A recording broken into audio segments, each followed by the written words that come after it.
سلام دوستان، در این قسمت میخوایم آموزش شارژ کارتریج 59A به شما آموزش بدیم. وسایل مورد نیاز برای این نوع شارژ این نوع کارتریج همچین دنباری که لازمه، 4 سو، پودر و خدمتش هم تینر که حتما باید تینر فوری 10,000. خب برای باز کردن این نوع کارتریج این پین رو باید خارج کنیم.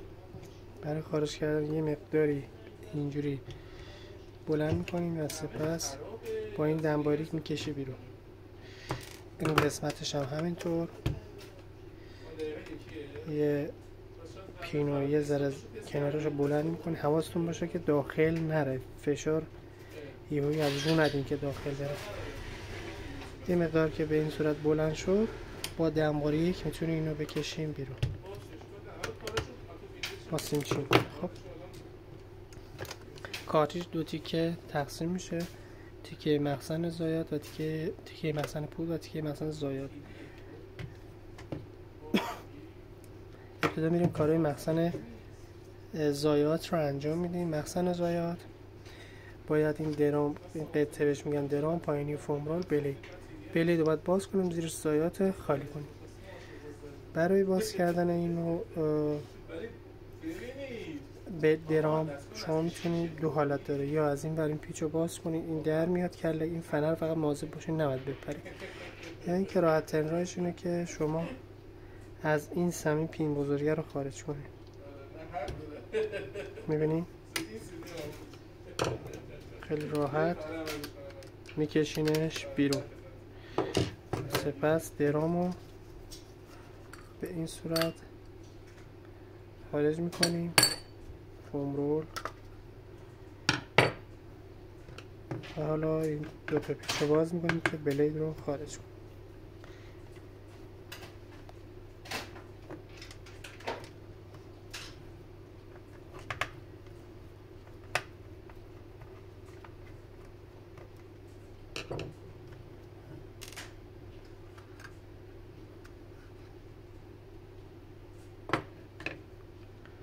و این مخزن ضایعات رو باید توی سلاشخال خالی کنیم. خب بعد اینکه خالی کردیم و باد گرفتیم، این بلیت رو تمیز میکنیم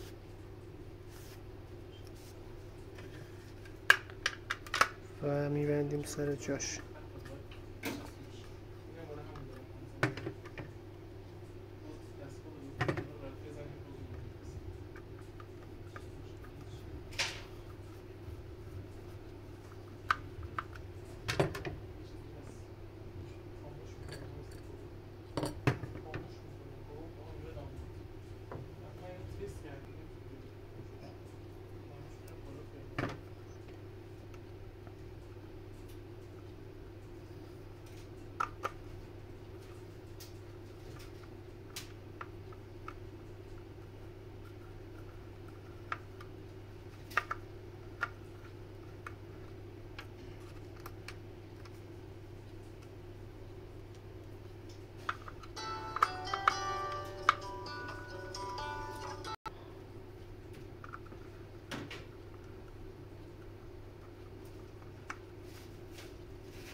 فوم رول هم دستمال میکشیم و بعد جا میزنیم. حواستون باشه این گوشهاش گریسیه، دستتون نخوره بهش که دوباره رو فوم بزنید.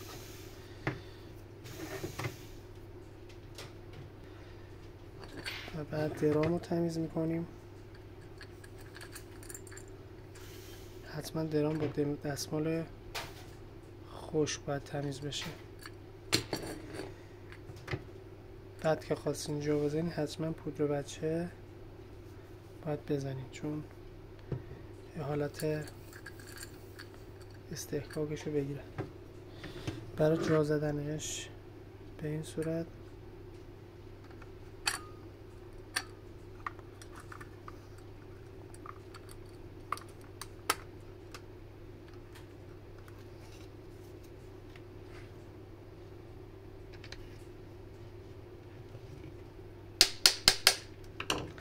و این فنر باید درست جا بره.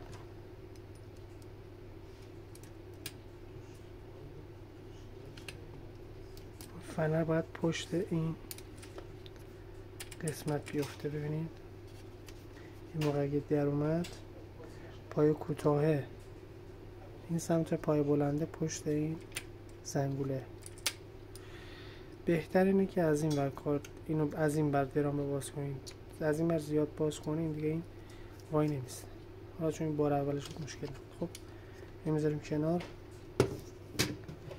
مخزن پودر این میشه مگنت، این میشه دکتر بلید. ما باید مگنت رو خارج کنیم، دکتر بلید رو سرویس کنیم و مجدد ببندیم و تونر جدید بریزیم. خب این سمت چرخنده کاری باش نداریم. این سمت رو این قسمت رو یه مقدار بلند میکنین خیلی آروم که این عقب بیاد. وقتی عقب میاد در، بعد پیچش رو باز میکنیم.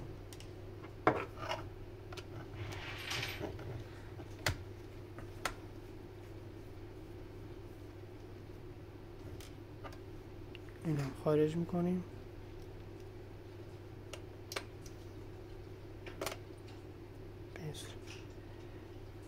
اینجا دوستان باید توجه کنید داخل این قسمت میبینید اوریب سمت بالاست و مگنت رو خواستین جا بزنین حتما این اوریب باید سمت بالا باشه و در غیر این صورت این جا نمیره.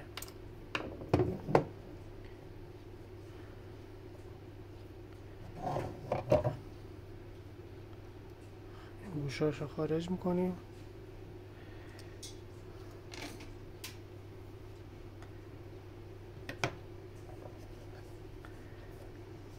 و بعد از این سم باید تونر بریزیم، ولی خب قبلش باید این دکتر بلید رو سرویس کنیم.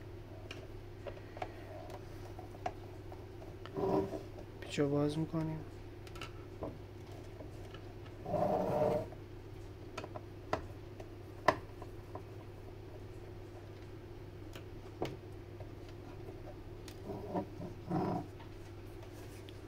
دکتر بلید رو به این صورت خارج میکنیم.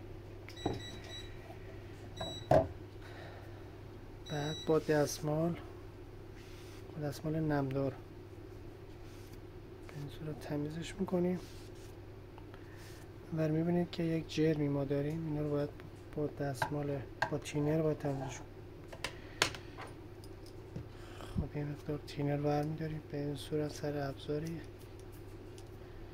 بهش اضافه میکنیم.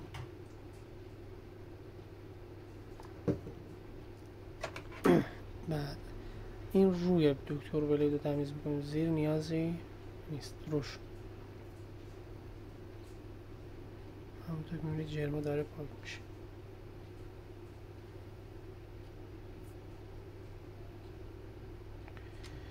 خب این از این در مخزن رو باز میکنیم. با یه چیزی آروم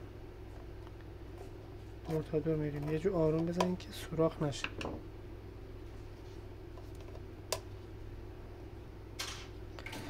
با یک همچین ابزاری درپوش رو خارج میکنیم.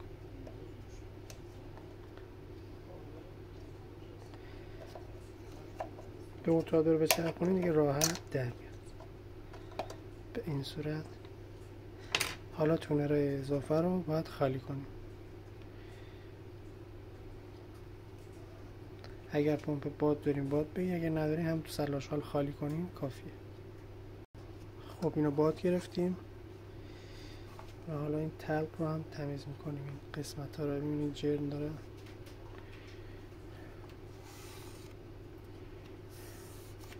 یه موقع از این جرمه با دستمال کشیدن نمیره، حتما باید با تینر تمیزش کنیم. خب این مگنت رو هم تمیزش میکنیم. خب میبینیم که باد گرفتیم، اینا کامل تمیز شد. برای اینکه مطمئن تر بشیم یه بار هم دستمال روش میکشیم. این آخرش رو مواظب باشین دستمال به این فنر گیر نکنه یهو فنر کش بیاد. خب اینو کامل بذاریم خشک بشه. حالا میایم این دکتر ولید رو باید ببندیم. به این صورت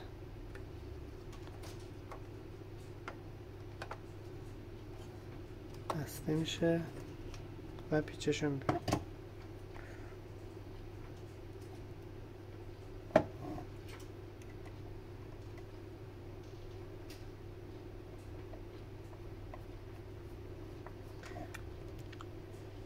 اینا رو نیازی نیست ببندیم.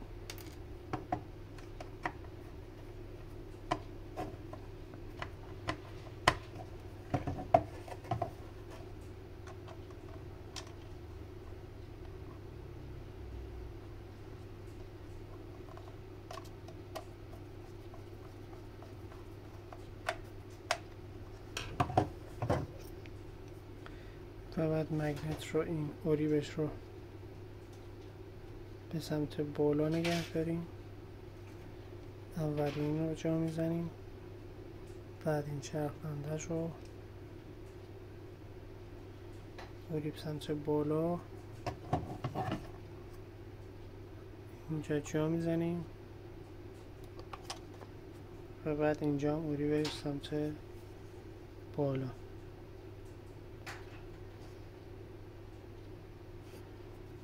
بعد که این کارو کردیم این هم جا میزنیم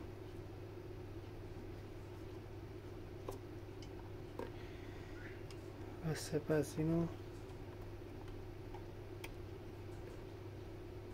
اوریبش سمت بالا باید باشه.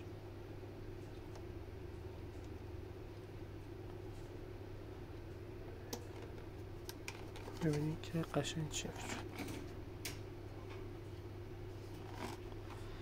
یه دونه پیچش رو ببندیم.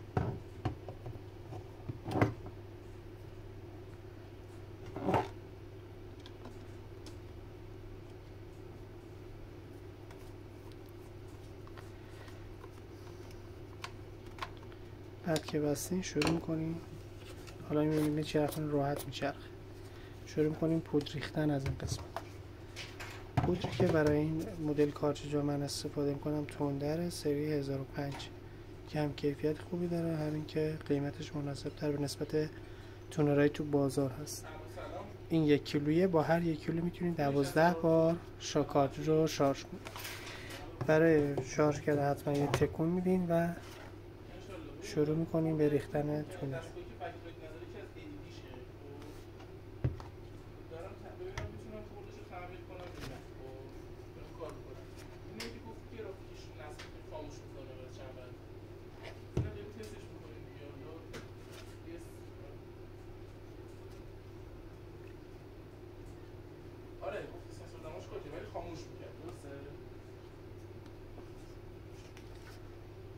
خب این در مخزن رو میبندیم. کارتریج رو معمولا شما اینقدر میگیم تا اینجا پر کنیم کافیه، نیاز لب به لبش کن. خب حالا این قطعه که اول در آورده بودیم رو به این صورت اینجا جا میزنیم و اینو از زیر این رد میکنیم. به این صورت جا افتاد. اینو میچرخونیم. میبینید که تونر یک دست روی مگنت اومده و هیچ مشکلی نداریم. اگر دیدین تونر یک دست نیست دوباره باید مگنت رو تمیز کنید. اگه خیلی مگنت خط و خش داره باید مگنت رو عوض کنید. خب حالا میبندیمش. این دست چپ، اینم دست راست نگه داریم. چرخ دنده ها رو چرخ دنده میبینید به این صورت، اینم این صورت. و حالا اینجا رو میزون میکنیم که بتونیم اون پین رو جا بذاریم، یعنی این قسمت اوری به هم باشه.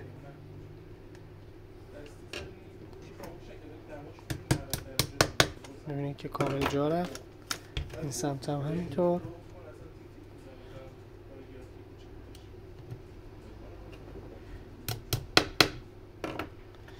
خب شارژ ما تموم شد، به پایان رسید.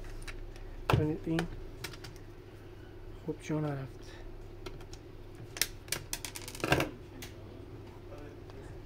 این قسمت اوری باید تو اوری باشه دیگه نه جانه. خب کارتریج شارژش تموم شد. اصلا چند تا نکته رو بگم. اگه دست کارتریجتون ارور میده که جوهرش تموم شده، دستگاه نمیتونه تشخیص بده که این جوهرش تموم شده. از روی یه چیپستی هست که از روی متوجه میشه که اینجاست. حالا این چیپست نداره. اگه ارور داد حتما این چیپست رو باید عوض کن. و قطعات هم میتونین از سایت ثبت سفارش کنین، با قیمت پخش به دستتون میرسه.